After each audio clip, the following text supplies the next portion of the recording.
Welcome, listener, to this audiobook summary of The Upside of Irrationality, The Unexpected Benefits of Defying Logic at Work and at Home by Dan Ariely. Over the next hour, we'll take a deep dive into this fascinating exploration of human behavior, where Ariely, a renowned behavioral economist, reveals how our irrational tendencies shape our decisions and, surprisingly, often lead to positive outcomes.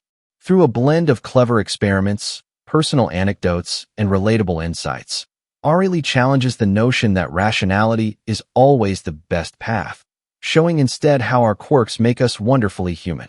This summary is structured as a narrative, guiding you through the book's key ideas, divided into 3 parts: defying logic at work and at home, before concluding with Ariely's reflections on embracing irrationality and 10 lessons from the upside of irrationality.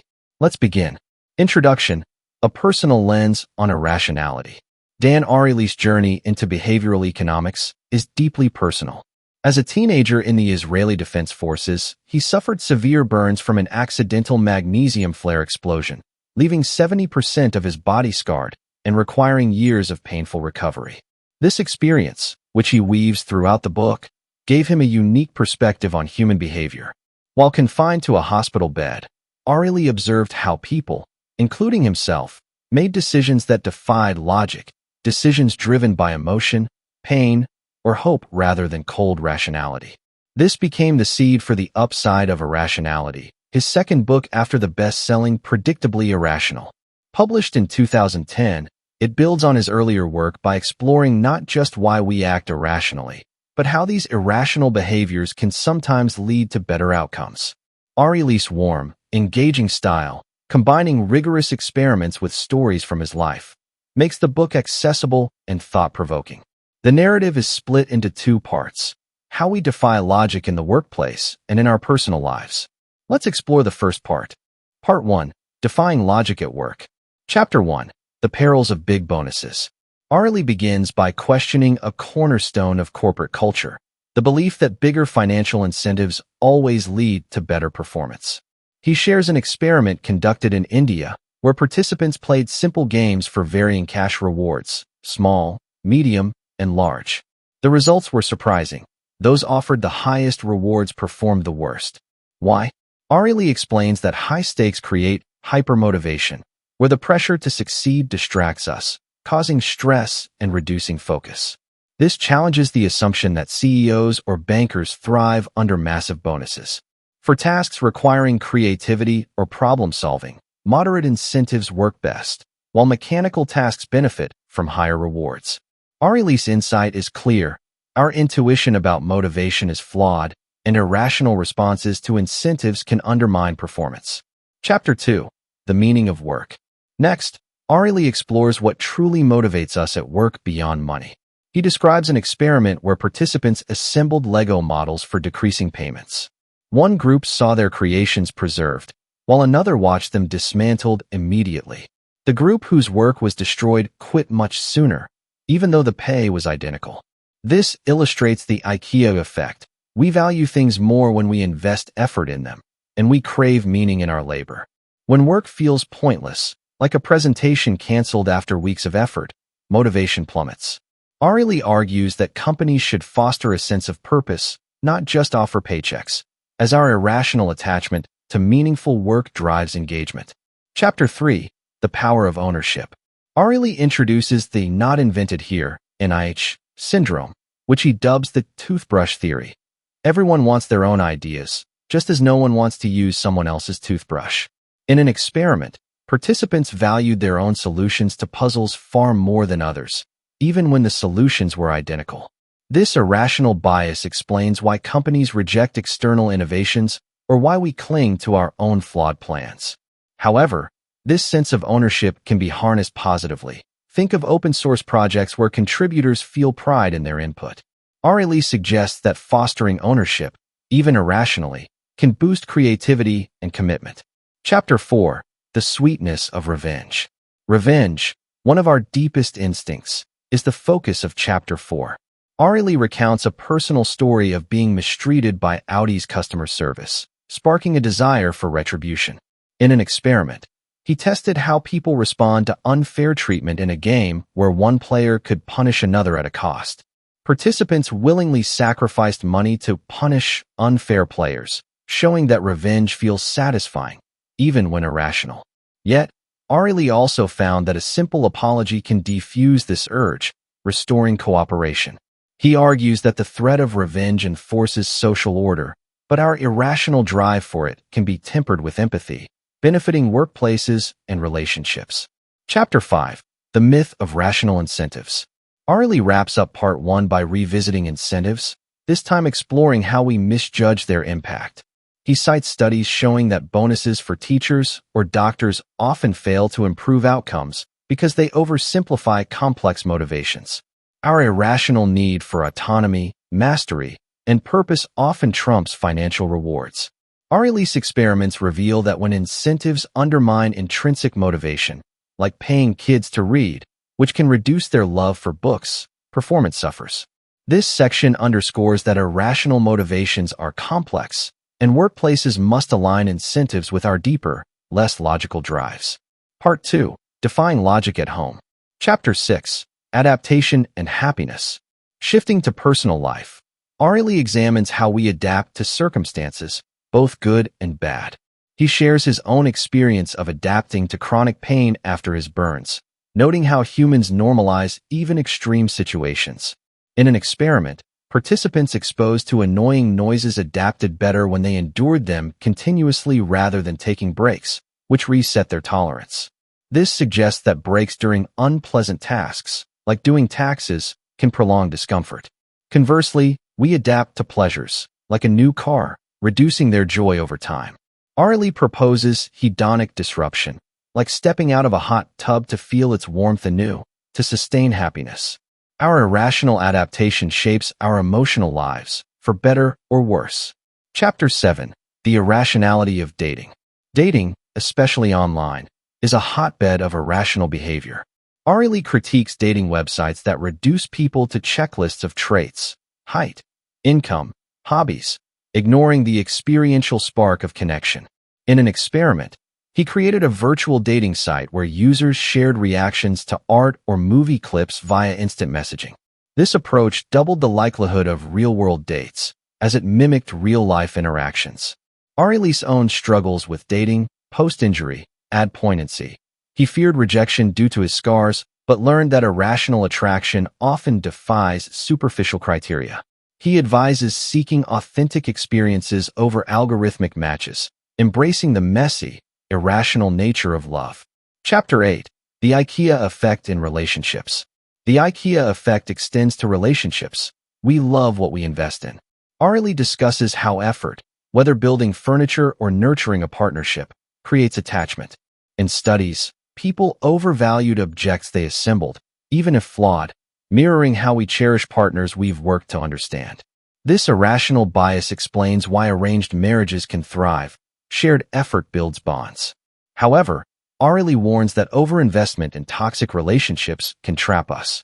Recognizing when to let go, despite our irrational attachment, is key to healthier connections. Chapter 9. Empathy and the Identifiable Victim Effect. Why do we cry for one child trapped in a well, but remain numb to millions suffering in a genocide? Ariely explores the identifiable victim effect, where we feel stronger empathy for individuals than abstract groups. In experiments, people donated more to a single named victim than to a vague cause, even when the need was greater. This irrational bias, rooted in emotional connection, explains why charities use personal stories.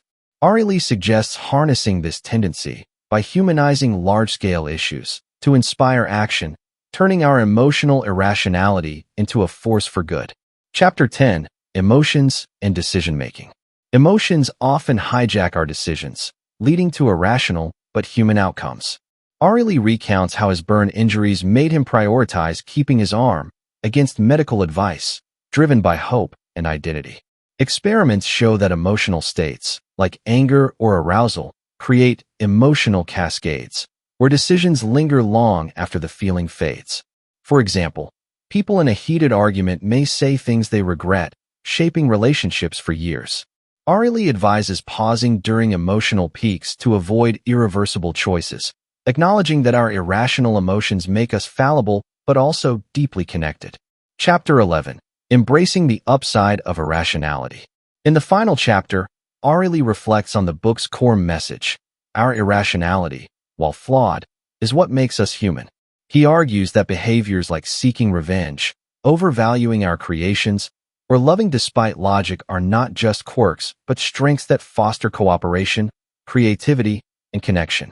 His experiments, from bonuses to dating, show that irrationality can lead to unexpected benefits when understood and managed. Ariely encourages us to embrace these tendencies, using awareness to make better decisions. His own life, marked by irrational choices like refusing amputation, underscores this. Those choices led to pain, but also to a career of insight. He leaves us with a call to see irrationality not as a defect, but as a source of humanity's richness. Conclusion: a nuanced view of human nature. The Upside of Irrationality is a compelling journey through the quirks of human behavior, blending science with storytelling. Ariely's experiments reveal that our irrational tendencies, whether chasing revenge, overvaluing our work, or loving illogically, shape our lives in profound ways. At work, we learn that meaning and ownership trump simplistic incentives. At home, we see how adaptation, empathy, and emotion drive our relationships and happiness. Critics note that the book sometimes lingers too long on Ariely's personal story, and some experiments feel less rigorous than those in Predictably Irrational. Yet, its strength lies in its accessibility and optimism. Ariely doesn't just expose our flaws, but celebrates them, offering practical insights to harness irrationality for good. For example, managers can foster purpose over bonuses, daters can seek real connections over profiles, and we can all pause before acting on emotion. The book's impact lies in its invitation to rethink decision-making, not as a quest for perfect rationality, but as a dance with our human nature. As Ariely writes, some of the ways in which we are irrational are also what makes us wonderfully human. Whether you're a psychology enthusiast, a business leader, or simply curious about why we do what we do, this book offers a fresh lens on life's complexities. Thank you for joining this summary.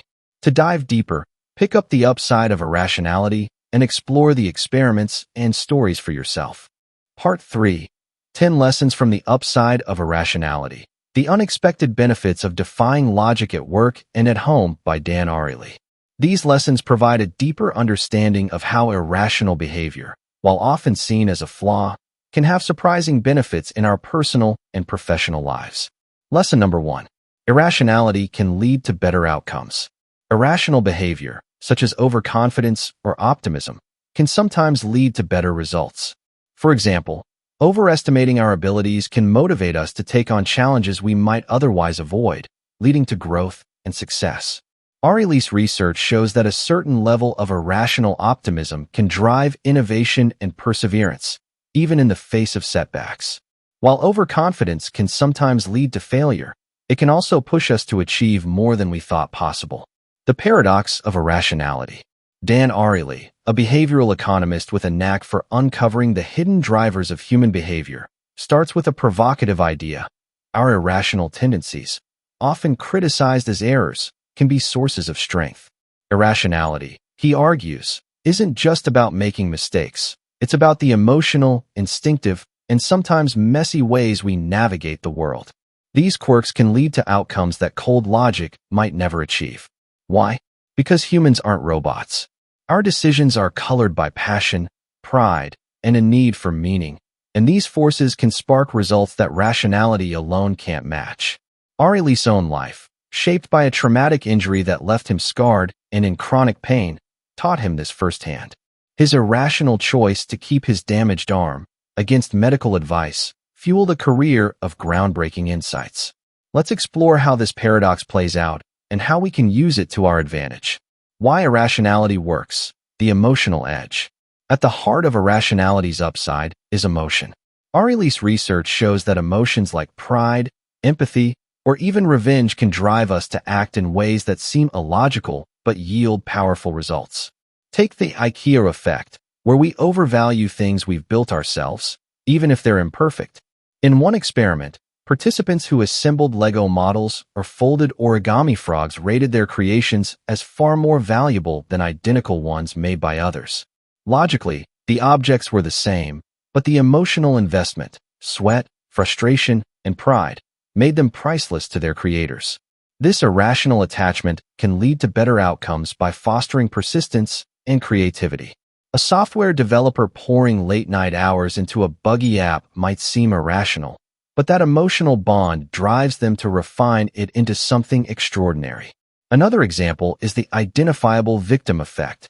Ariely found that people donate more to a single, named person in need, like a child named Sarah, than to a faceless group, even when the group's suffering is greater. This emotional bias seems irrational, but it can inspire action where logic fails. Charities harness this by sharing personal stories, turning abstract causes into human connections that motivate generosity. These cases show that irrationality taps into our emotional core, driving us to act with passion and purpose. How to harness irrationality for better outcomes.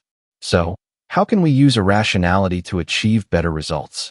Ariely's work offers practical strategies, rooted in understanding and channeling our quirks. Let's break down 3 key approaches, each paired with examples to bring them to life. 1. Foster meaning and ownership. One of the most powerful ways to leverage irrationality is to create a sense of ownership and meaning in what we do. Ariely's Lego experiment showed that people worked longer and harder when their creations were valued, not dismantled. This suggests that giving people a stake in their work, whether it's a project, a product, or a cause, taps into their irrational pride, boosting motivation. How to do it?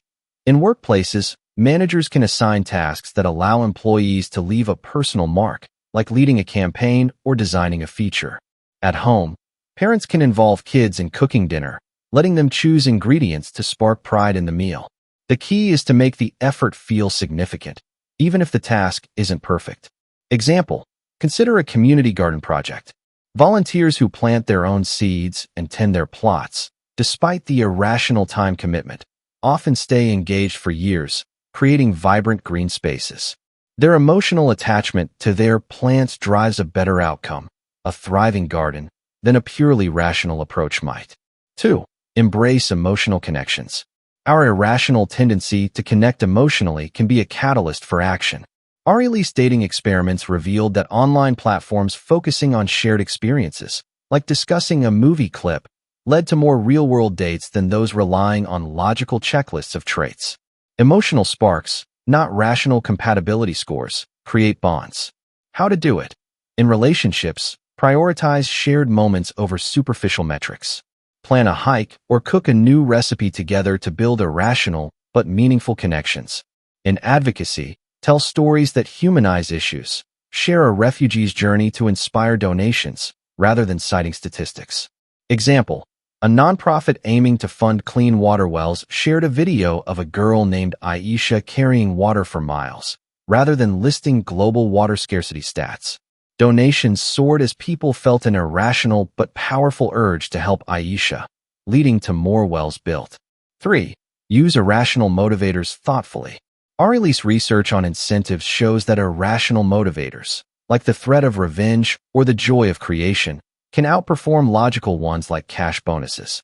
In one study, participants punished unfair players in a game, even at personal cost, because the emotional satisfaction of justice felt worth it. This drive can enforce cooperation and accountability. How to do it? In teams, create systems where fairness is visible, like public recognition for contributions, tapping into the irrational desire for respect. Avoid over-relying on financial incentives, which can crowd out intrinsic motivation. Instead, offer praise or small, symbolic rewards that feel personal.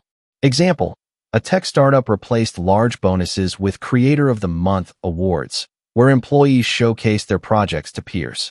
The irrational pride of being recognized led to a surge in innovative ideas, improving the company's products far beyond what cash incentives had achieved. Real-world examples of irrational success. To see irrationality's upside in action, let's explore 2 broader examples inspired by Ariely's insights. First, consider open-source software communities like Linux. Contributors spend countless unpaid hours coding, driven by an irrational sense of ownership and community pride, not financial gain. Logically, they should prioritize paid work, but their emotional investment has produced software that powers much of the internet, a stunningly positive outcome. Second, think of crowdfunding campaigns. Donors often back quirky, risky projects, like a potato salad Kickstarter that raised $55,000, because they feel an irrational connection to the creator's passion. These campaigns, defying logical investment principles, have launched innovative products and artistic ventures, enriching culture and markets. Potential pitfalls and how to avoid them. While irrationality can lead to better outcomes, it's not foolproof. Ariely warns that unchecked irrationality can backfire, like overinvesting in a failing project due to the IKEA effect or seeking revenge that escalates conflicts. To avoid these traps, practice self-awareness. Pause during emotional highs to reflect, as Ariely suggests, to ensure your actions align with long-term goals. Seek feedback from others to balance your irrational biases, and set clear boundaries, like time limits on projects, to prevent overcommitment. Conclusion: embracing the human spark. Ariely's message resonates. Our irrationality is not a flaw to fix, but a spark to embrace. By fostering ownership, leaning into emotional connections, and using motivators thoughtfully, we can turn our quirks into catalysts for creativity, collaboration, and impact. From the programmer who builds a game out of love to the donor who funds a stranger's dream, irrationality drives outcomes that logic alone can't predict. Ariely's experiments and stories remind us that being human, flawed, emotional, and wonderfully irrational is what fuels progress. So, the next time you feel a tug of pride, empathy, or defiance, don't suppress it. Channel it wisely, and you might just create something extraordinary. Lesson number 2. The power of meaningful work. People derive more satisfaction from work that feels meaningful, even if it's less financially rewarding. Ariely's experiments show that when people see the impact of their efforts, they are more motivated and fulfilled. For instance, in one experiment, participants who saw their work being immediately destroyed were less motivated than those who saw their work being appreciated. This highlights the importance of finding purpose and meaning in our work, whether through seeing tangible results or understanding how our contributions benefit others. The irrational pull of purpose. Dan Ariely, a behavioral economist with a gift for decoding human quirks, begins with a simple truth: we crave meaning in our work. It's not just about paychecks or promotions. Our irrational desire to feel that our efforts matter drives us to show up, persist, and even thrive. Ariely's own story, shaped by years of painful recovery from severe burns, taught him this lesson. While confined to a hospital bed, he found purpose in observing human behavior, a spark that fueled his career. In The Upside of Irrationality, he argues that meaning isn't a luxury. It's a fundamental motivator that can lead to better performance and deeper satisfaction. Let's unpack how this works and how we can harness it. Why meaning matters. The Lego experiment. Ariely's research reveals that meaning profoundly shapes our engagement.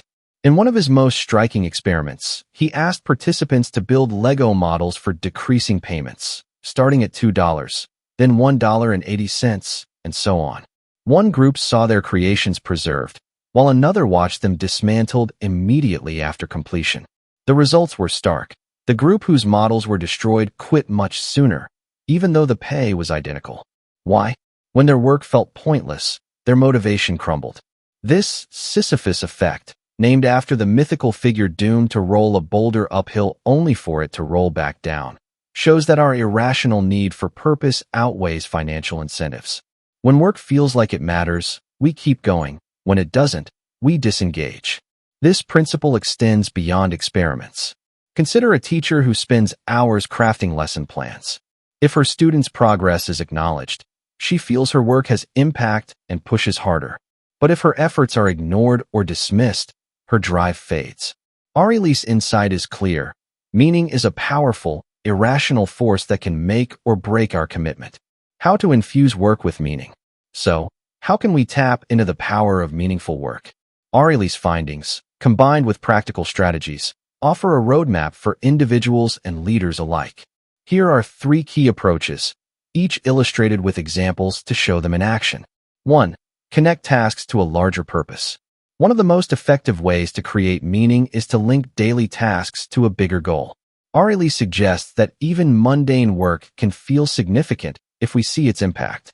For employees, this means understanding how their role contributes to the organization's mission. For leaders, it's about communicating that vision clearly. How to do it? Reflect on how your work serves others, whether it's solving a customer's problem or advancing a team's goal. If you're a manager, share stories of impact, like how a product improved a client's life. Regularly remind yourself or your team of the why behind the work. Example: Maria, a data entry clerk at a healthcare nonprofit, felt her job was tedious until her boss shared how her accurate records helped secure funding for medical supplies, saving lives in underserved communities. Suddenly, her spreadsheets felt like lifelines. Motivated by this purpose, Maria worked faster and took pride in her precision, improving the nonprofit's efficiency. 2. Celebrate effort and progress. Ariely's Lego experiment underscores that acknowledging effort fuels motivation. When work is recognized, even if it's imperfect, it feels meaningful. This taps into our irrational pride in our creations, akin to the IKEA effect, where we love what we've built. How to do it? As an individual, track your progress, like keeping a journal of completed tasks to see your impact over time.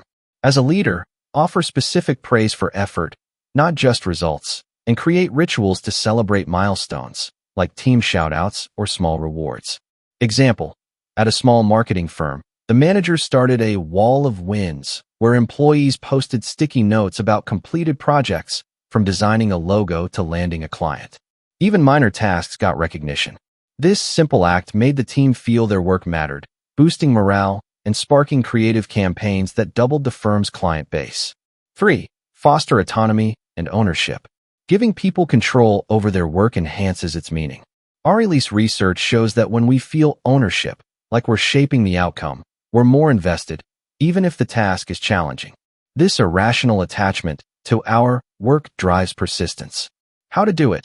Seek opportunities to make decisions in your role, like choosing how to approach a project. If you lead a team, delegate meaningful responsibilities and let employees shape their tasks. Encourage input, even on small decisions, to build a sense of agency. Example: Jamal, a barista at a local cafe, felt like a cog in a machine until his manager let him design a seasonal drink menu. Given creative freedom, he crafted a lavender latte that became a customer favorite.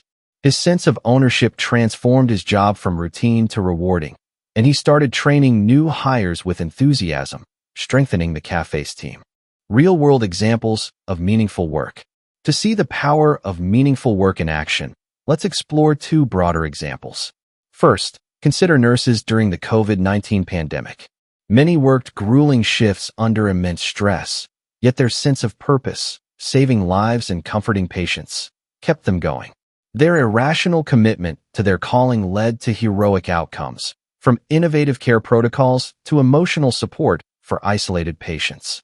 Second, think of open-source software developers who contribute to projects like Wikipedia or Linux. They often work for free, driven by the meaning they find in building something that benefits millions. This irrational dedication has created tools that power our digital world, far surpassing what purely profit-driven efforts might achieve. Avoiding the pitfalls of meaningless work. While meaning can transform work, its absence can be devastating. Ariely warns that ignoring purpose can lead to burnout or disengagement, as seen in his experiment where dismantled Legos crushed motivation. To avoid this, regularly assess whether your work aligns with your values. If it feels meaningless, seek small ways to reframe it, like focusing on how it helps a colleague, or explore new roles that resonate. Leaders should watch for signs of disengagement and act fast, perhaps by reassigning tasks to better match employees' passions. Lesson number 3. The IKEA effect. We value things more when we've put effort into creating them, even if the end result isn't perfect. This IKEA effect explains why people often overvalue their own DIY projects or homemade items. Ariely's experiments demonstrate that the more effort we invest in something, the more attached we become to it, regardless of its objective quality. This effect can be harnessed to increase engagement and satisfaction, such as by involving employees in decision-making processes or encouraging customers to customize products. The irrational love of our creations. Dan Ariely, a behavioral economist with a knack for revealing the quirks of human nature, introduces the IKEA effect as a powerful force. We love what we've worked hard to create, even if it's flawed. Named after the Swedish furniture giant where customers assemble their own bookshelves and tables, the IKEA effect explains why a wobbly chair we built ourselves feels more valuable than a perfect one bought off the shelf. Ariely's own journey, marked by years of grueling recovery from severe burns, gave him insight into this. His determination to rebuild his life, despite setbacks, mirrored the pride we feel in our creations.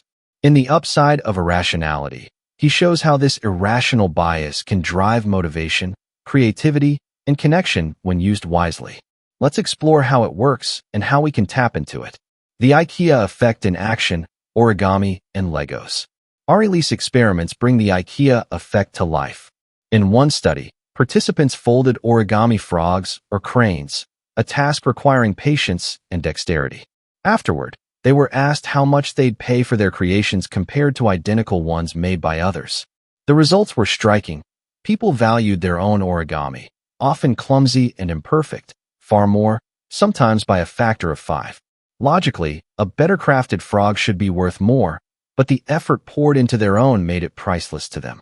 In another experiment, participants built Lego models, and those who saw their work preserved felt a deeper attachment than those whose models were dismantled.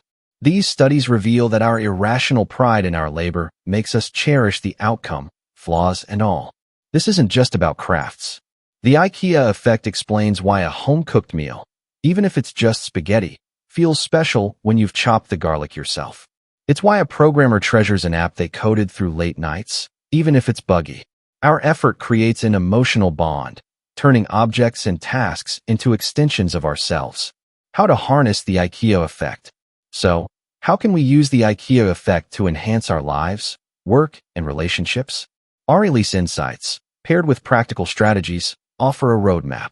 Here are 3 key approaches, each brought to life with examples. 1. Encourage personal investment in tasks. The IKEA effect thrives when we invest effort, so create opportunities for hands-on involvement. Whether it's a work project or a personal goal, the act of building something ourselves fuels pride and commitment. How to do it? At work, take on tasks where you can shape the outcome, like designing a presentation or leading a brainstorm. At home, tackle DIY projects, like painting a room or planting a garden. For teams, leaders can assign roles that let people contribute visibly, fostering a sense of creation. Example: Sarah, an office assistant, was tasked with organizing a company event. Instead of following a template, she designed the theme, chose decorations, and even made custom name tags. Her colleagues raved about the event, and Sarah's pride in her creation boosted her confidence, leading her to pitch more ideas and earn a promotion. 2. Celebrate the process, not just the result. Ariely emphasizes that the effort itself, not just the outcome, drives the IKEA effect. By valuing the process, mistakes and all, we deepen our attachment and motivation. How to do it? Keep a journal or share stories about the challenges you faced in a project, like the late nights or creative breakthroughs. Leaders can highlight team members' efforts in meetings, even if the project isn't perfect. Celebrate small milestones to reinforce the joy of building. Example: a high school art class was tasked with creating pottery. One student, Liam, struggled with lopsided bowls but poured hours into glazing them. His teacher displayed his work alongside others, praising his persistence. Liam's pride in his imperfect bowls sparked a passion for ceramics, and he later sold his creations at a local market. 3. Build meaningful connections through shared effort. The IKEA effect extends to relationships. Shared labor creates stronger bonds. Whether it's a team project or a family activity, working together fosters a collective sense of ownership. How to do it? Collaborate on tasks that require joint effort, like co-authoring a report or cooking a family meal. In relationships, plan activities like assembling furniture or renovating a space together. For communities, organize group projects, like mural painting, to build unity. Example: a neighborhood decided to restore a rundown playground. Families spent weekends painting swings, planting flowers, and building benches. Despite sore muscles and paint-stained clothes, Their shared effort made the playground a cherished community hub, with residents volunteering to maintain it for years. Real-world examples of the IKEA effect. To see the IKEA effect's power, let's look at two broader examples. First, consider the rise of maker spaces, where people build everything from 3D printed gadgets to handmade furniture.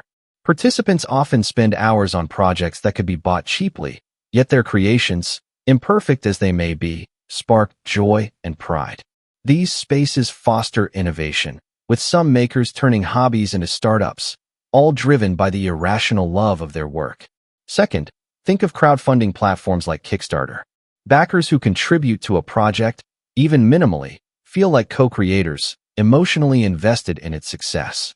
This irrational attachment has launched products like the Pebble smartwatch, where supporters' pride in their project fueled its growth into a multi-million-dollar venture.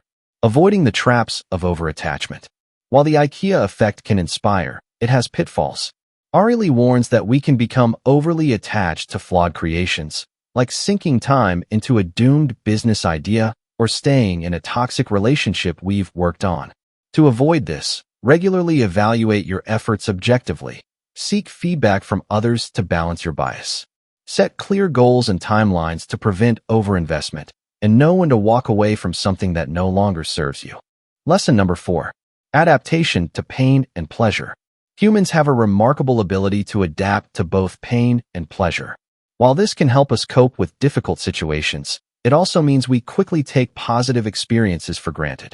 Understanding this can help us appreciate the good things in life more fully. For example, Ariely discusses how people adapt to both chronic pain and newfound wealth, often returning to a baseline level of happiness. By recognizing this tendency, we can take steps to savor positive experiences and build resilience in the face of adversity. Dan Ariely, a behavioral economist who uncovers the hidden forces behind our choices, introduces adaptation as a fundamental human trait. We get used to almost everything, from chronic pain to life's greatest joys. This irrational ability to normalize circumstances, good or bad, is both a strength and a challenge. Ariely's own story, rooted in surviving severe burns that left 70% of his body scarred, gives this topic personal weight. During years of painful treatments, he adapted to relentless discomfort, finding ways to cope that shaped his view of human resilience. In The Upside of Irrationality, he argues that understanding adaptation can help us endure hardships and sustain happiness. Let's dive into how adaptation works and how we can harness it. Adaptation in action, from noises to hot tubs. Ariely's experiments reveal how adaptation governs our experiences. In one study, participants were exposed to an annoying sound, like a buzzing alarm. One group endured it continuously, while another got periodic breaks. Surprisingly, the continuous group adapted better, reporting less discomfort over time. Breaks, it turns out, reset their tolerance, making the noise feel fresh and irritating each time. This suggests that enduring pain without interruption can help us normalize it, while breaks can prolong suffering. Conversely, adaptation can dull pleasure. Ariely describes stepping out of a hot tub briefly. The cold air makes re-entering feel as delightful as the first dip. This hedonic disruption counters our tendency to get used to joys, keeping them vibrant. These findings resonate beyond the lab. Chronic pain patients often report that steady discomfort becomes manageable, while intermittent flares feel unbearable. Similarly, the thrill of a new car or promotion fades as we adapt, leaving us craving the next high. Adaptation, Ariely shows, is our mind's way of recalibrating, but it can be managed to our advantage. How to harness adaptation. So, how can we use adaptation to cope with pain and prolong pleasure? Ariely's insights offer practical strategies. Here are 3 key approaches, each paired with examples to illustrate their impact. 1. Embrace continuous exposure for pain. When facing unavoidable discomfort, Ariely suggests enduring it steadily rather than seeking breaks, which can reset your tolerance. This helps your mind and body adapt, reducing the perceived intensity over time. How to do it. For physical or emotional challenges, like a demanding workout or grieving a loss, commit to consistent exposure. Tackle the task in one go, like powering through a tedious report, rather than pausing, which can make restarting harder. For chronic issues, establish routines to normalize the experience, like daily physical therapy. Example: Emma, a marathon runner, struggled with shin splints during training. Instead of taking frequent rest days, which made each run painful anew, she followed her coach's advice to maintain steady, low-intensity runs. Over weeks, her body adapted, and the pain became a manageable hum, allowing her to complete her first marathon. 2. Use hedonic disruption for pleasure. To keep pleasures from fading, Ariely advocates introducing deliberate interruptions or variety to reset your appreciation. This counters adaptation, making joys feel fresh. How to do it? Break up enjoyable experiences, like savoring a favorite meal in small portions over time rather than eating it all at once. Vary routines, such as trying new hiking trails instead of the same one. In relationships, plan novel activities, like a surprise date, to rekindle excitement. Example: Carlos loved his new guitar, but daily practice started feeling routine. Inspired by Ariely's hot tub analogy, he began alternating practice days with listening to new music or jamming with friends. These breaks made playing feel thrilling again, and his renewed passion led to composing an original song that won a local contest. 3. Reframe experiences to shape adaptation. How we perceive pain or pleasure influences how we adapt. Ariely suggests reframing challenges as opportunities or pleasures as rare treats to enhance resilience and appreciation. How to do it? View tough tasks as growth opportunities. Think of a grueling work project as a chance to build skills. Treat pleasures as special, like limiting a favorite dessert to weekends to heighten its allure. Share these mindsets with others to reinforce them, like discussing a tough day's lessons with a friend. Example: Priya, a nurse, faced exhausting shifts during a hospital staffing shortage. She reframed her long hours as a chance to master new procedures and help patients in crisis. This mindset helped her adapt to the stress, and her colleagues noticed her calm leadership, earning her a role as shift supervisor. Real-world examples of adaptation. To see adaptation's power, let's explore 2 broader examples. First, consider refugees resettling in new countries. Many face ongoing challenges, language barriers, cultural shock, financial strain, yet adapt by building routines, like weekly community gatherings or consistent job searches. Their steady exposure to hardship fosters resilience, leading to thriving businesses or tight-knit communities, outcomes that intermittent efforts might not achieve. Second, think of subscription services like wine clubs. By delivering unique bottles monthly, they disrupt adaptation to the joy of tasting, keeping subscribers excited. This strategy has turned casual buyers into loyal customers, boosting companies like Wink, which grew by leveraging curated, varied experiences. Avoiding adaptation's pitfalls. While adaptation is a strength, it can backfire. Ariely warns that over-adapting to pain, like ignoring a toxic work environment, can trap us in harm. Similarly, adapting too fully to pleasure can lead to boredom or escalation, like needing bigger thrills to feel satisfied. To avoid these traps, regularly assess your situation. Ask if enduring pain is still worthwhile or if pleasures need refreshing. Seek external perspectives, like a friend's advice, to counter blind spots, and set boundaries, like time limits on stressful tasks. Lesson number 5. The role of emotions in decision-making. Emotions play a significant role in our decisions, often leading us to act irrationally. However, these emotional responses can also guide us toward choices that align with our values and desires, even if they defy logic. For instance, Ariely explores how emotions like love, anger, or fear can influence our behavior in ways that pure logic cannot predict. By acknowledging the role of emotions, we can make more holistic decisions that consider both rational and emotional factors. Dan Ariely, a behavioral economist with a gift for decoding human behavior, argues that emotions are not just background noise in our decisions. They're often the driving force. Far from the rational calculators we imagine ourselves to be, we're swayed by anger, hope, love, or fear, sometimes with profound consequences. Ariely's own life, shaped by a traumatic burn injury that left him in chronic pain, taught him this firsthand. Faced with the choice to amputate his arm or endure grueling treatments, he chose to keep it, driven by an emotional attachment to his body and hope for recovery. This irrational decision, though painful, led to a career of insight. In The Upside of Irrationality, Ariely shows how emotions can lead to both missteps and meaningful outcomes, and how we can navigate them wisely. Let's explore how this works. Emotions in action, the cascade effect. Ariely's experiments reveal how emotions create cascades that ripple through our decisions. In one study, participants made choices while in heightened emotional states, like anger or arousal. For example, when asked to make moral or financial decisions after watching an upsetting film, they acted impulsively, say, agreeing to risky bets or harsh judgments. Strikingly, these choices lingered even after the emotion faded, showing that a fleeting feeling can lock in long-term consequences. Ariely compares this to a pebble starting an avalanche. A moment of passion can reshape relationships, careers, or lives. This dynamic plays out daily.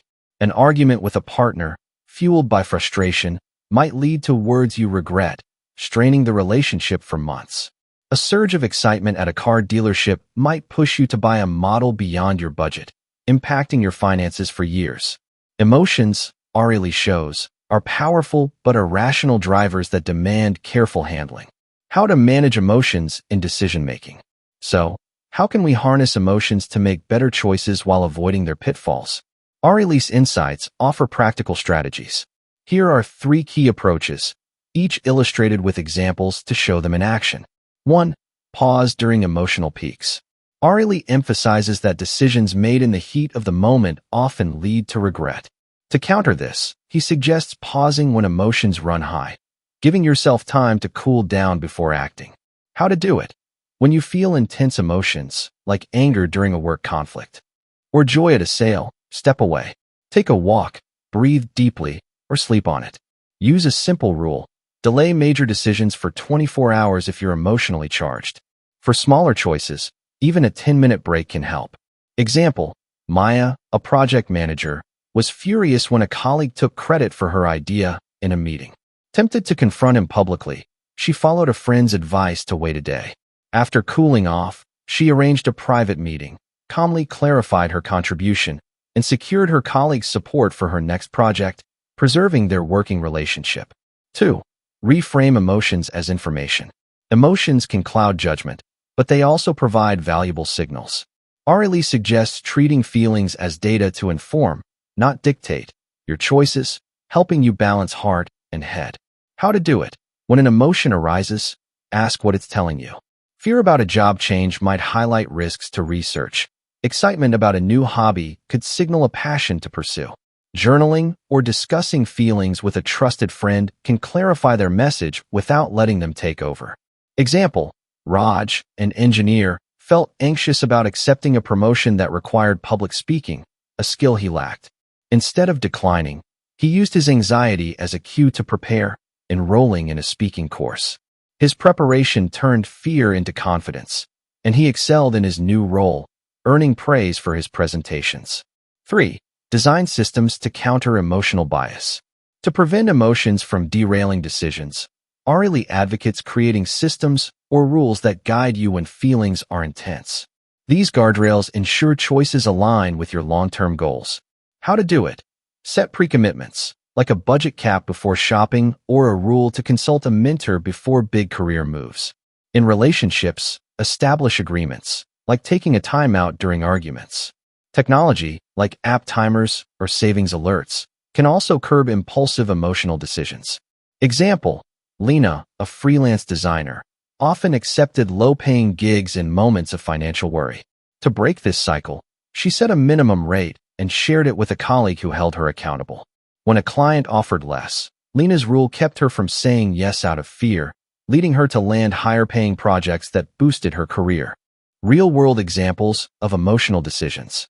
To see emotions' role in decision-making, let's explore 2 broader examples. First, consider crowdfunding campaigns. Donors often back projects, like a documentary on a rare animal, out of emotional connection to the story, not logical investment analysis.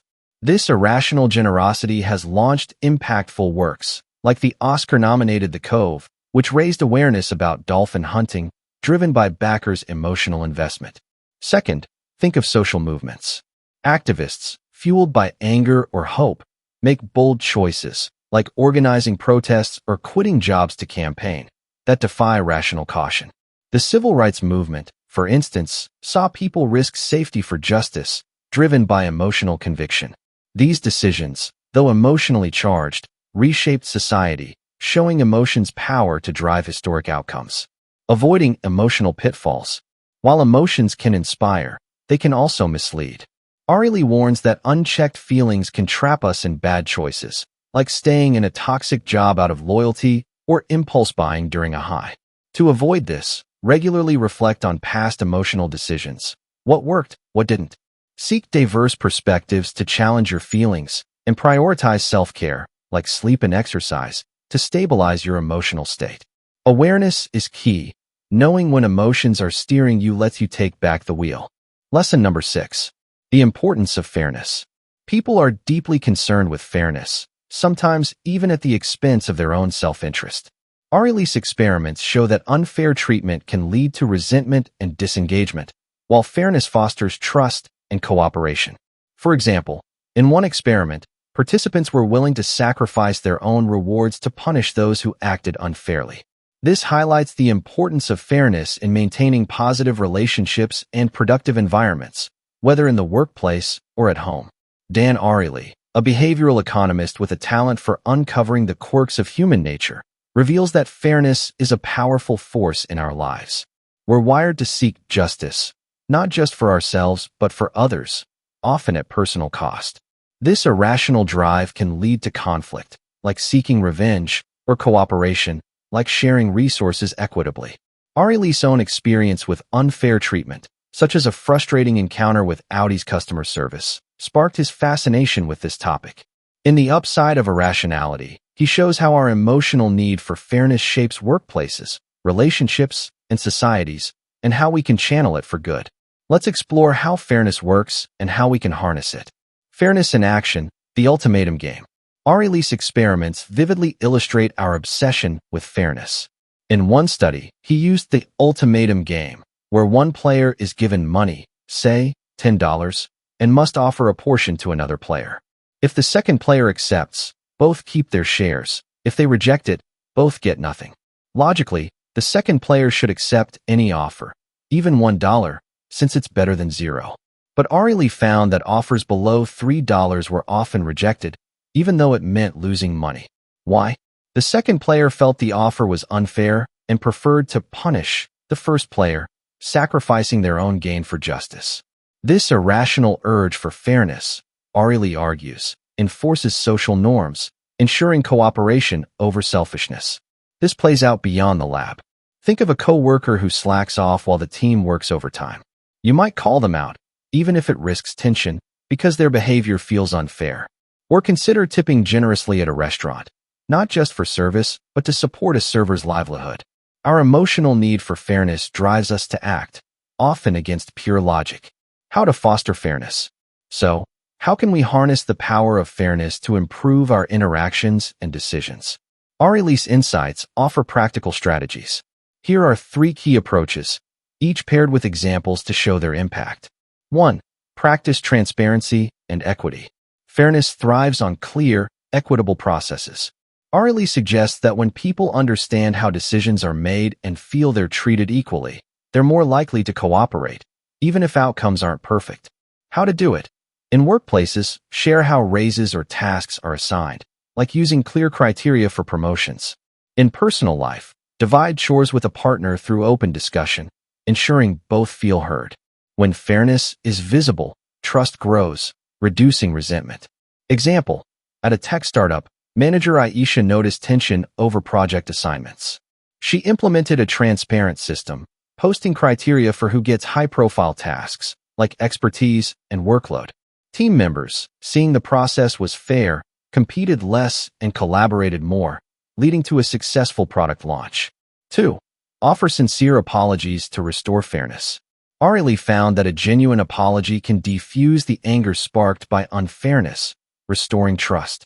Our emotional need for acknowledgement makes apologies powerful, even if they don't undo the harm. How to do it? When you've acted unfairly, like snapping at a friend, offer a heartfelt apology, explaining your intent and committing to change. In leadership, admit mistakes publicly, like a CEO addressing a flawed policy. Pair apologies with actions to rebuild trust. Example: when a coffee shop overcharged customers due to a system error, the owner posted a public apology, offered refunds, and gave free drinks for a week. Customers, feeling the response was fair, returned in droves, and the shop's loyalty program grew by 20%. 3. Create systems to enforce fairness. To prevent unfairness from derailing cooperation, Ariely advocates designing systems that reward just behavior and deter selfishness. This taps into our irrational willingness to punish unfairness, even at a cost. How to do it? In teams, establish clear rules, like rotating leadership to share opportunities. In communities, use peer accountability, like a group chat to track shared responsibilities. For personal decisions, set principles, like always splitting bills evenly with friends to avoid disputes. Example: in a co-housing community, residents shared maintenance tasks, but some skipped their duties. They created a visible schedule and a rule: miss a task, and you cover a neighbor's next shift. The threat of punishment ensured fairness, and the community's shared spaces flourished, hosting weekly gatherings that strengthened bonds. Real-world examples of fairness. To see fairness's power, let's explore two broader examples. First, consider worker cooperatives, like Mondragon in Spain. Employees co-own the business and vote on decisions, ensuring equitable pay and roles. This fairness-driven model, though less efficient than top-down firms, fosters loyalty and innovation, making Mondragon a global leader in manufacturing. Second, think of online platforms like eBay. Early on, eBay introduced a feedback system where buyers and sellers rate each other, punishing unfair behavior, like late shipments, with bad reviews. This system, rooted in our emotional need for justice, built trust, helping eBay grow into a marketplace handling billions in transactions. Avoiding fairness's pitfalls. While fairness inspires, it can backfire. Ariely warns that an obsession with justice can fuel destructive revenge, like escalating a workplace dispute into a feud. Or, misjudging fairness can alienate others, like assuming a friend's action was selfish without context. To avoid this, seek clarity. Ask questions to understand others' intentions. Practice empathy, considering their perspective, and focus on solutions, like negotiating rather than punishing. Balancing fairness with flexibility keeps its power constructive. Lesson number 7. The impact of expectations. Our expectations significantly influence our experiences. For example, if we expect a meal to be delicious, we're more likely to enjoy it. This placebo effect demonstrates how our beliefs can shape reality. Ariely's research shows that expectations can affect everything from our enjoyment of food to our performance in tasks. By managing expectations, both our own and others, we can enhance satisfaction and outcomes. For instance, setting realistic but positive expectations can improve performance and morale. Dan Ariely, a behavioral economist with a knack for decoding human quirks, reveals that expectations are not just passive predictions. They actively shape how we perceive and react to the world. Our minds, wired to anticipate, create a filter that can turn a mediocre meal into a delight or a promising job into a disappointment, all based on what we expect. Ariely's own life, marked by years of recovery from severe burns, taught him this lesson. He expected grueling treatments to be unbearable, but when nurses framed them as steps toward healing, his experience shifted, showing how expectations mold reality. In The Upside of Irrationality, Ariely argues that this irrational force can enhance enjoyment, boost performance, or lead us astray, depending on how it's managed. Let's explore how expectations work and how we can harness them. Expectations in action, beer, and pain. Ariely's experiments vividly illustrate the power of expectations. In one study, participants tasted 2 beers, a standard brew and the same beer with a few drops of balsamic vinegar. When told about the vinegar beforehand, most disliked the altered beer, describing it as sour. But when the vinegar was a secret, they enjoyed it, often preferring it to the regular beer. Their expectations, set by the word vinegar, shaped their taste, proving that perception is reality. In another experiment, Ariely explored pain expectations with burn patients like himself. When nurses warned of intense pain before dressing changes, patients reported worse experiences than when told the process would be manageable. Expectations, Ariely shows, act like a script, guiding our emotional and sensory responses. This plays out daily. A movie hyped as Oscar-worthy might disappoint if it's merely good, while a no-frills diner can feel like a gym if you expect little. At work, expecting a supportive boss can make feedback feel constructive, while anticipating criticism can make the same words sting. Our irrational expectations, Ariely argues, are a lens we can adjust. How to manage expectations. So, how can we harness expectations to enhance experiences and decisions? Ariely's insights offer practical strategies. Here are 3 key approaches, each paired with examples to show their impact. 1. Set positive, realistic expectations. Ariely suggests that framing experiences optimistically, but not unrealistically, can enhance enjoyment and performance. Positive expectations prime us to notice the good, while tempered ones prevent disappointment. How to do it? Before a task or event, visualize a positive outcome, like enjoying a new hobby or succeeding in a presentation, but grounded in reality. Expect progress, not perfection. As a leader, set hopeful yet achievable goals for teams, like framing a project as challenging but rewarding. Share stories of past successes to build confidence. Example: Priya, a new teacher, was nervous about her first parent-teacher conference, expecting criticism. She reframed her mindset, expecting parents to appreciate her effort while preparing for tough questions. The conferences went smoothly, with parents praising her dedication, boosting her confidence for future meetings. 2. Use context to shape perceptions. Ariely's beer experiment shows that context, how an experience is presented, shapes expectations. By curating the frame around events, we can influence how they're perceived. How to do it? Present tasks or products in a positive light. At work, describe a tough project as a growth opportunity rather than a grind. At home, make a simple dinner special by setting the table elegantly. For others, highlight strengths, like a colleague's creativity, before feedback to set a constructive tone. Example: a small bakery struggled with sales of its day-old bread. The owner rebranded it as Artisan Toast Slices, describing them as perfect for gourmet breakfasts. Customers, expecting a unique treat, bought them eagerly, turning a potential loss into a new revenue stream. 3. Reset expectations to counter negative bias. When negative expectations take hold, Ariely advises actively disrupting them to create a fresh perspective. This can prevent self-fulfilling prophecies where low expectations lead to poor outcomes. How to do it? Challenge pessimistic assumptions by seeking new information, like researching a boring job's hidden perks. Before a daunting task, try a small, positive step to shift your mindset, like testing a skill you doubt. For teams, introduce surprises, like a fun team-building activity, to break cycles of low morale. Example: Jamal, a student, dreaded math, expecting to fail his exams. His tutor had him solve one easy problem daily, building confidence. By exam time, Jamal expected to pass, and his improved mindset led to a B grade, far surpassing his initial fears. Real-world examples of expectations. To see expectations impact, let's explore 2 broader examples. First, consider the placebo effect in medicine. Patients given sugar pills, but told they're powerful drugs, often improve, driven by the expectation of healing. This irrational belief has led to real recoveries, like reduced pain in clinical trials, showing expectations' tangible power. Second, think of luxury brands like Starbucks. A $5 latte, framed as a premium experience with barista-crafted drinks and cozy ambience, feels worth it because customers expect indulgence.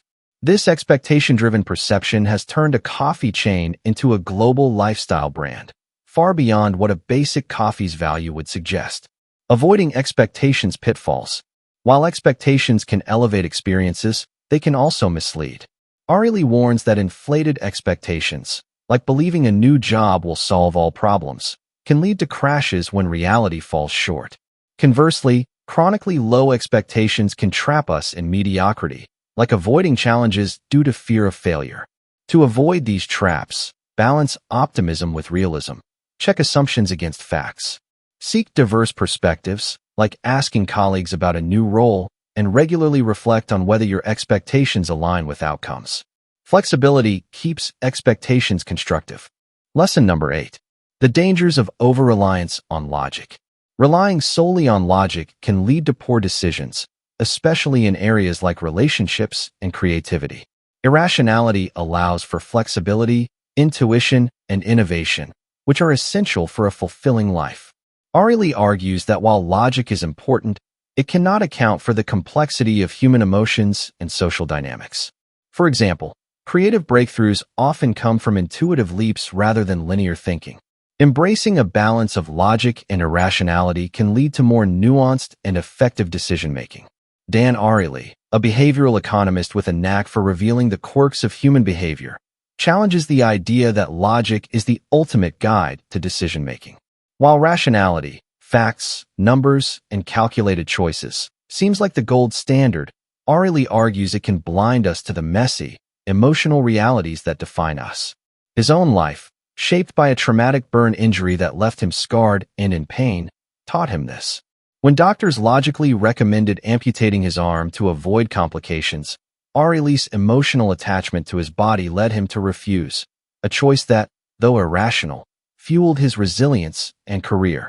In The Upside of Irrationality, he shows that over-relying on logic can strip away meaning, connection, and creativity, but balancing it with our irrational side can lead to better outcomes. Let's explore why and how. Logic's blind spots, dating, and incentives. Ariely's experiments highlight where logic falls short.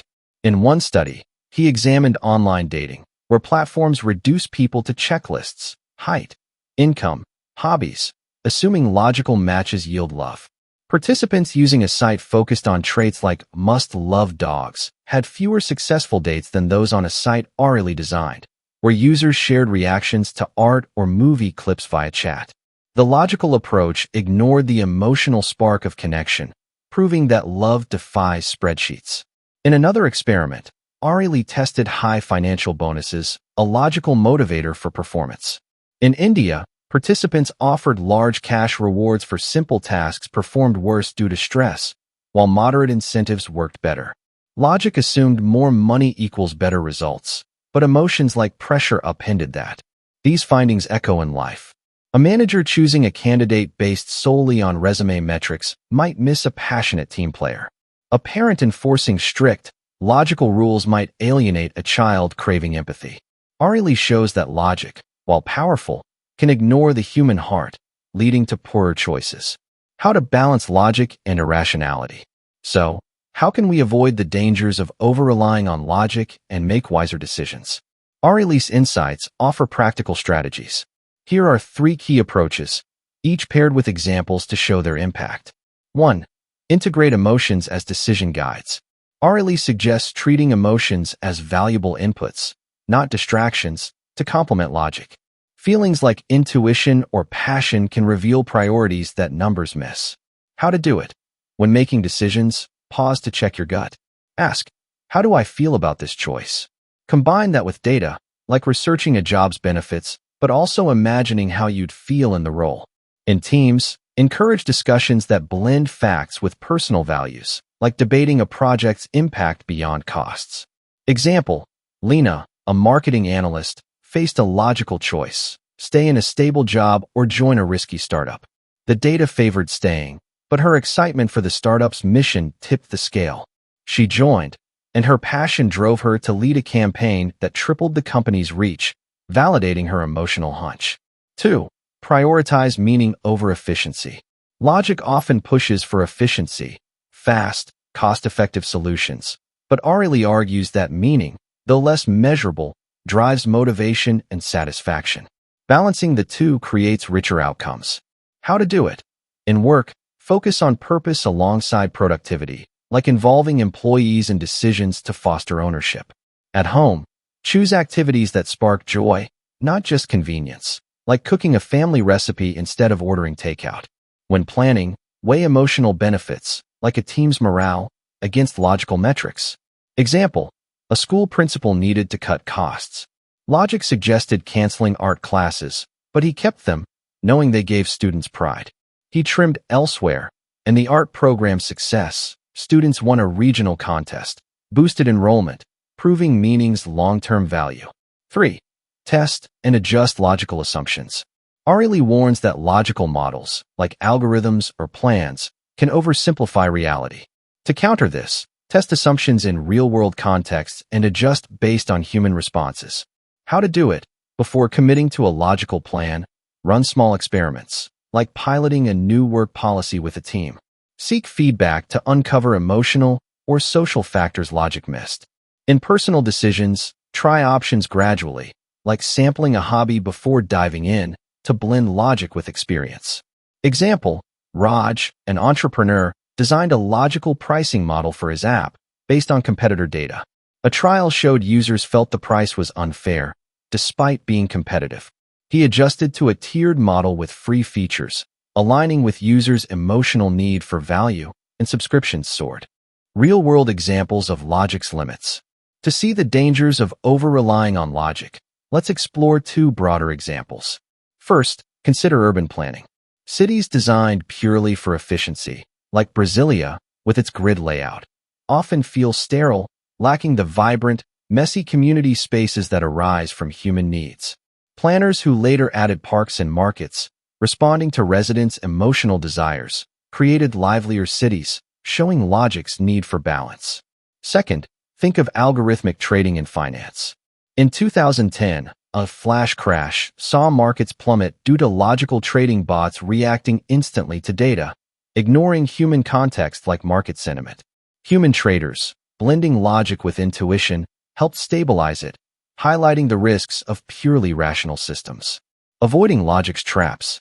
Over-relying on logic can lead to cold, uninspired choices or outright failures. Ariely warns that ignoring emotions can alienate others, like a boss enforcing strict quotas without considering team morale.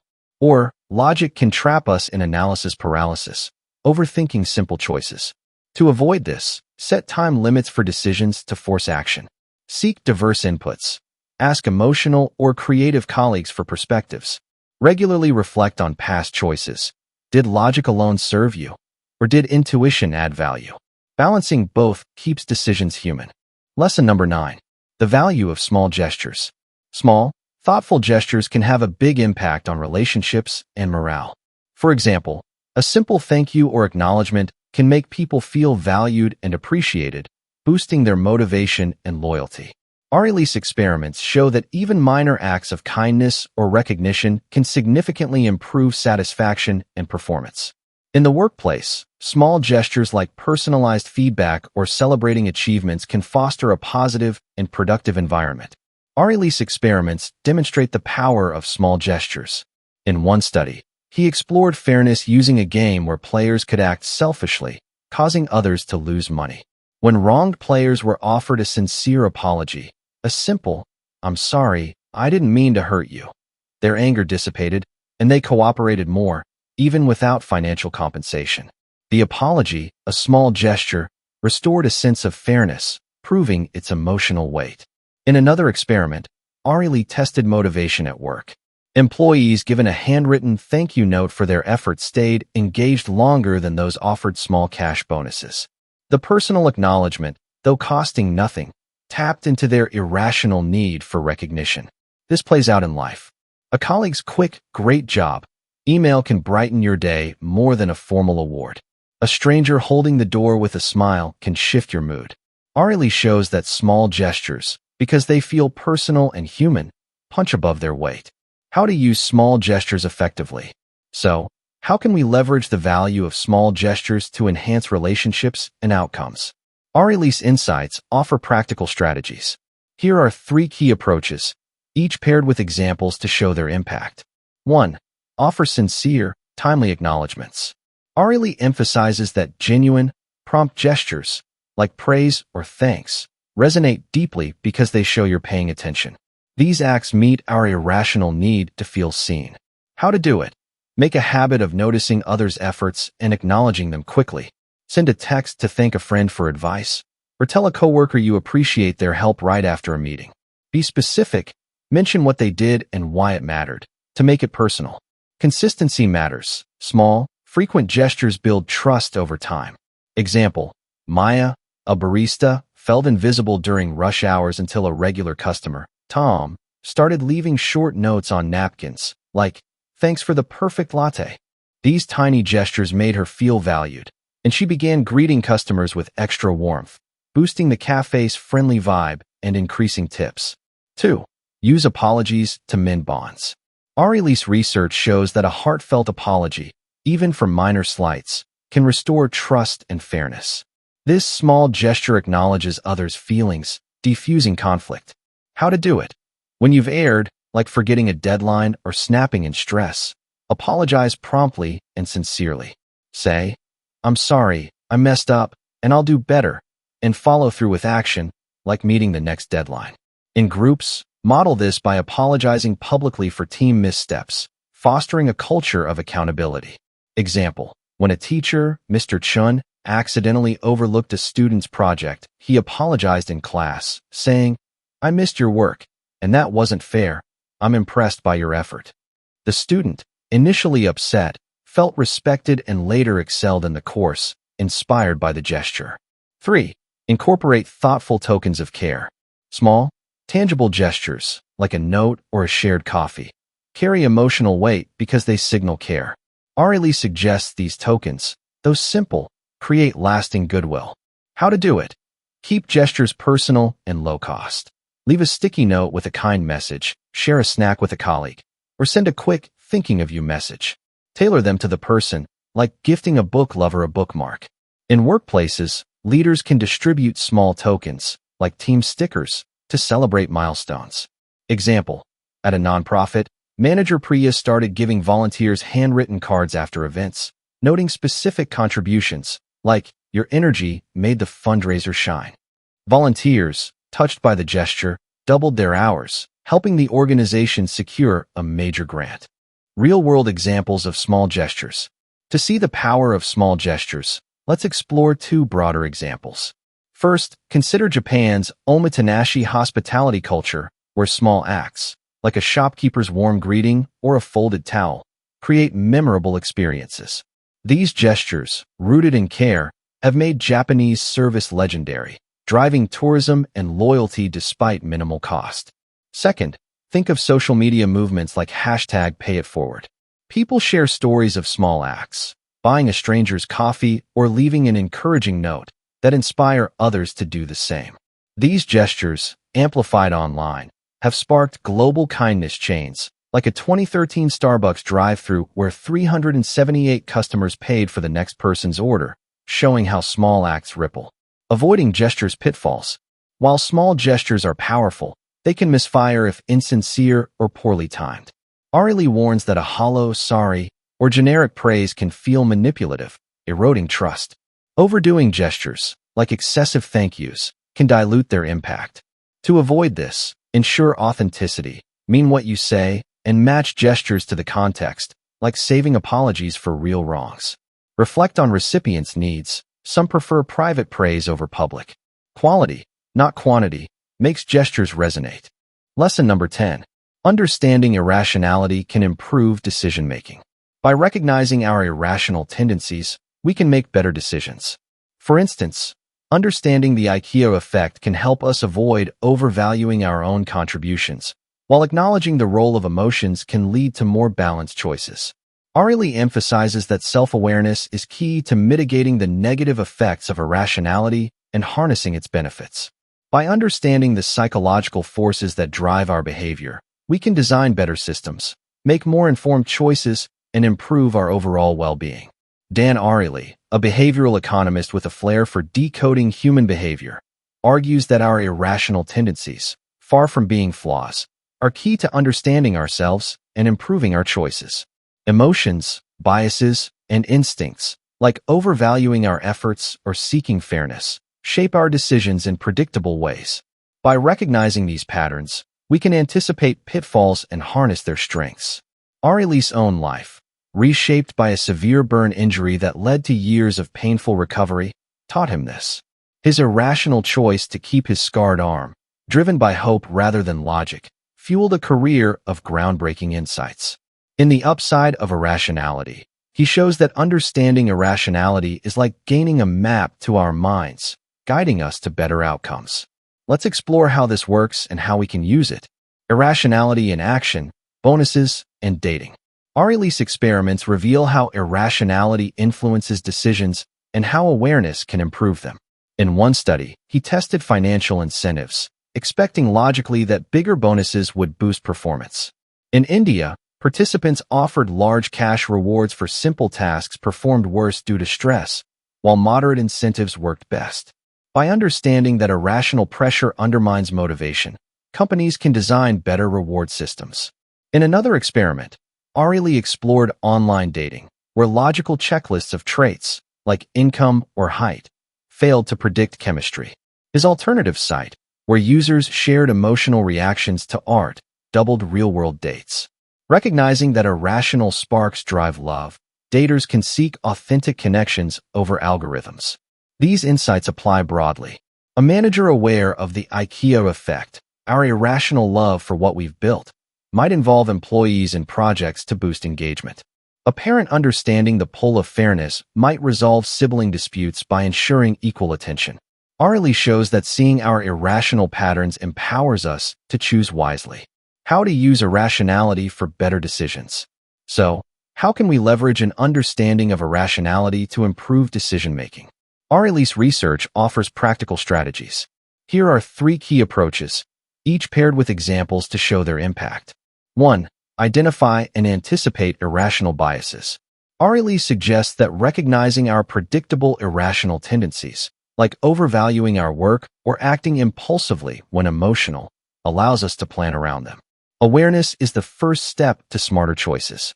How to do it? Reflect on past decisions to spot patterns, like rushing choices when stressed. Before big decisions, list potential biases, such as seeking instant gratification, and counter them with deliberate steps, like researching options thoroughly. In teams, discuss common biases, like groupthink, to foster open dialogue. Example, Priya, a freelancer, noticed she often took low-paying gigs out of fear of scarcity, an irrational bias.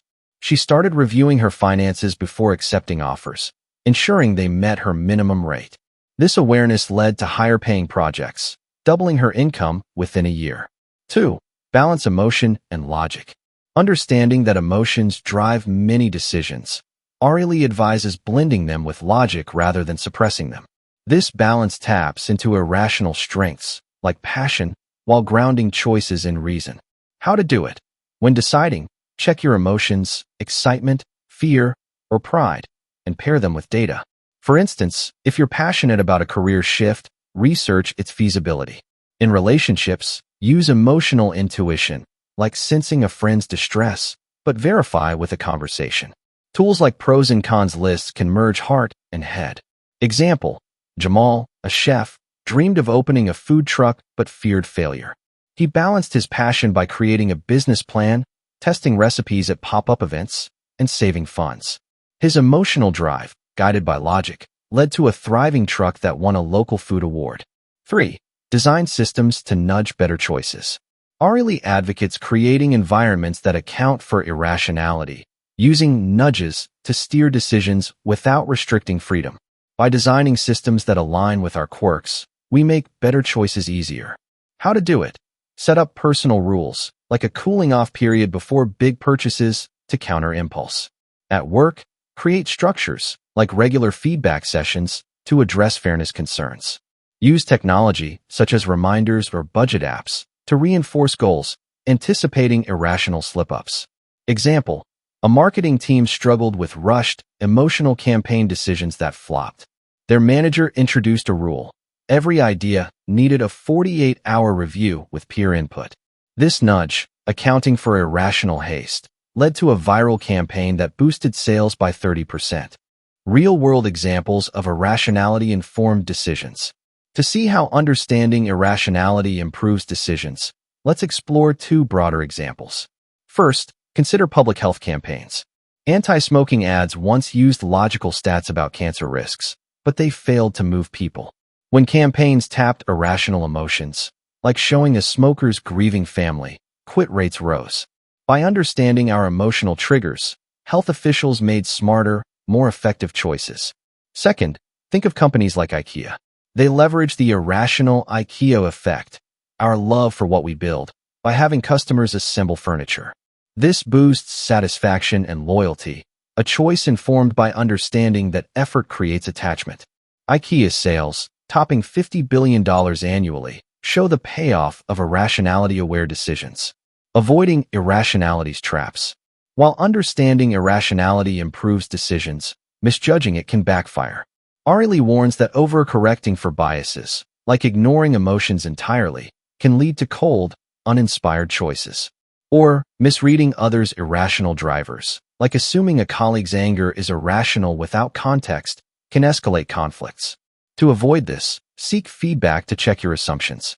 Test strategies in small ways, like tweaking a personal rule, and stay open to adjusting your approach. Humility, knowing irrationality is complex, keeps your decisions grounded. I hope that you've enjoyed this video, and please remember to subscribe to receive notification of upcoming recordings. See you in next video.